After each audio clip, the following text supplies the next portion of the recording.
મહેસાણાનું ખેરાલુ અને શાંત દેખાતી ગલીઓમાં ગુંજતી એક ભયાનક સત્યની ચીસ. અહીં મિત્રતાના નામે વિશ્વાસઘાતનું એવું ઝેર ઘોળવામાં આવ્યું જેણે માનવતાને શર્મસાર કરી દીધી.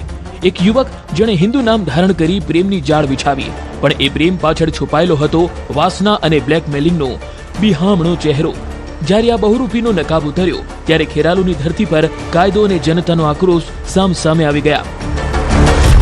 રાહુલ પટેલ કે મોહમ્મદ જાવેદ, ઓળખ છુપાવી રમાઈ મેલી રમત. વાત શરૂ થઈ હતી મિત્રતાથી. મોહમ્મદ જાવેદ નૂર મોહમ્મદ સિંધીએ પોતાનું નામ રાહુલ પટેલ બતાવી એક યુવતીને વિશ્વાસમાં લીધી. બંને વચ્ચે સંબંધો બંધાયા, પણ જ્યારે યુવતીને ખબર પડી કે તેનો રાહુલ અસલમાં જાવેદ છે ત્યારે તેના પગ નીચેથી જમીન સરકી ગઈ. સંબંધો તો તૂટી ગયા, પણ જાવેદના મનમાં રહેલો શૈતાન જાગી ગયો હતો. અંગત પળોના વિડીયો અને ફોટાને હથિયાર બનાવી તેણે યુવતીને એવી જગ્યાએ લાવી દીધી જ્યાંથી પાછા વળવું અશક્ય હતું. એ યુવાને પોતાનું નામ પહેલે રાહુલ પટેલ જણાવેલું. રાહુલ પટેલ સાથે મિત્રતા થયા બાદ એ રાહુલ પટેલે આ જે દીકરી છે એની સાથે મિત્રતા કેળવી અને એને અવારનવાર એની સાથે શરીર સંભોગ કરેલો. ત્યારબાદ જ્યારે આ દીકરી છે એને ખ્યાલ આવ્યો કે આ ખરેખર રાહુલ પટેલ જે નામ આપેલું છે એ હિન્દુ યુવક નથી પરંતુ મુસ્લિમ યુવક છે અને એ એનું જે નામ છે મોહમ્મદ જાવેદ નામ એણે પોતાનું હતું એ છુપાવેલું અને એમાંથી એ રાહુલ પટેલ બનેલો. ગેસ્ટ હાઉસમાં દુષ્કર્મ અને જનતાનો આક્રોશ.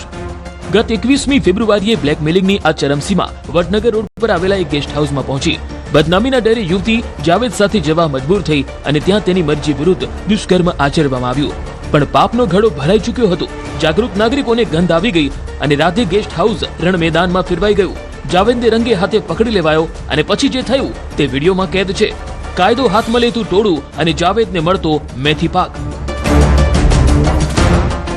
મોહમ્મદ જાવેદ છે એ આ દીકરીને ધમકી આપી અને પોતાની સાથે રિક્ષામાં બેસાડીને એક ખેરાલુના જ એક ગેસ્ટ હાઉસમાં લઈ જાય છે અને ગેસ્ટ હાઉસમાં લઈ જઈ એની સાથે શરીર સંબંધ બાંધે છે. એ દરમિયાનમાં કેટલાક જાગૃત નાગરિકોને આ વાતની જાણ થાય છે એટલે તરત જ એ લોકો ત્યાં પહોંચી જઈ આ જે મુસ્લિમ યુવક છે એને પકડીને એનું આખી જે સ્ટોરી છે એ જાણે છે. એમાં એવું જાણવા મળ્યું છે કે પોતે પોતાનું નામ રાહુલ પટેલ આપેલું હતું. હવે આ મામલે ખેરાલુ પોલીસે બેવડી તપાસ શરૂ કરી છે. એક બાજુ જાવેદ પર દુષ્કર્મ અને બ્લેકમેલિંગનો ગાળિયો કસાયો છે, તો બીજી બાજુ જાવેદ અને તેના પિતાનું અપહરણ કરી માર મારનાર અજાણ્યા ટોળા સામે પણ ફરિયાદ નોંધાઈ છે. આખો મામલો અત્યંત સંવેદનશીલ છે, જેના પગલે ઉચ્ચ અધિકારીઓ મેદાનમાં છે. ઓળખ છુપાવીને આચરવામાં આવેલા આ ગુનાએ સમગ્ર પંથકમાં ખળભળાટ મચાવી દીધો છે. અને આ દીકરીને બ્લેકમેલ કરતો હતો અને એની સાથે અવારનવાર શરીર સંબંધ બાંધવા માટે એને મજબૂર કરતો હતો.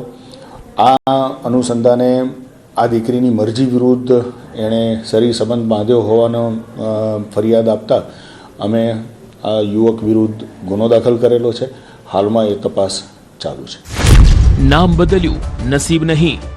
ખેરાલુમાં લવ જેહાદ મોડસ ઓપરેન્ડીનો પર્દાફાશ. ખેરાલુની આ ઘટના ચેતવણી છે દરેક એ દીકરીઓ માટે જે આંધળા વિશ્વાસમાં મિત્રતા કરે છે. હાલ તો તપાસનો ધમધમાટ ચાલુ છે, પણ ન્યાય કોને મળશે તે તો સમય જ બતાવશે. મહેસાણાથી કેતન પટેલ, ન્યૂઝ 18 ગુજરાતી.